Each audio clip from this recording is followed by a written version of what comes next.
Who am I? Why am I here? Where am I going? In the name of progress, modern man has tried to answer those questions without reference to God. But the answers that came back were not exhilarating, but dark and terrible. You are the accidental byproduct of nature. There is no reason for your existence. All you face is death. Modern man thought that in killing God, he had freed himself from everything that repressed and stifled him. Instead, he discovered that in killing God, he had unwittingly killed himself. For if God does not exist, man's life is ultimately absurd. If God does not exist, then man and the universe are inevitably doomed to death. Like all biological organisms, man must die. His life is but a spark in the infinite darkness, a spark that appears, flickers, and then dies forever. Scientists tell us that the universe is expanding, and as it does so, it grows colder and colder. Eventually, there will be no heat at all. There will be no light.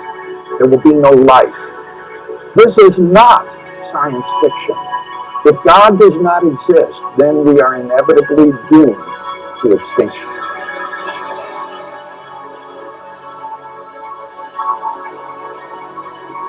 Now, what does all this imply? It means that life itself is absurd. It means that the life we do have is ultimately without meaning, value, or purpose. If each individual person passes out of existence when he dies, what ultimate significance can be assigned to his life? His life might be important relative to certain other events, but if all of the events are ultimately meaningless, what can be the ultimate significance of influencing any of them? Mankind is thus no more ultimately significant than a swarm of mosquitoes, for their end is all the same. This is the horror of modern man. Because he ends in nothing, he ultimately is nothing.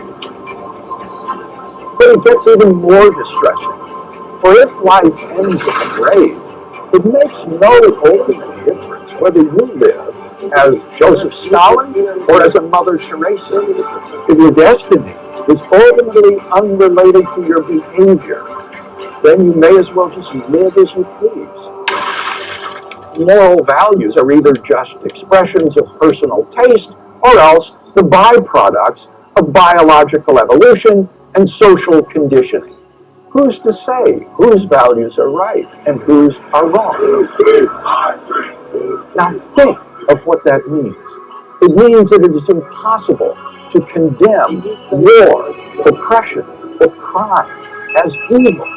To kill someone or to love someone is morally equivalent. Our predicament is that it is impossible to live consistently and happily with such a worldview. The atheist philosopher Bertrand Russell held that moral values are simply expressions of personal taste, and yet Russell admitted that he could not live that way. He therefore found his own worldview, and I quote, "incredible. I do not know the solution," he confessed. If death stands with open arms at the end of life's trail, then what is the goal of life? Is there no reason for life? If its destiny is a cold death in the recesses of outer space, then the answer is yes, it is pointless. We need to wake up and understand the gravity of the alternatives before us. If God exists, then there is hope for man. But if God does not exist, then all we are left with is despair. Faced with an atheistic worldview, the philosopher Jean-Paul Sartre realized that life is absurd. In his play, No Exit, he tragically portrayed the life of man as hell. The final words of the play might serve as an atheistic mantra.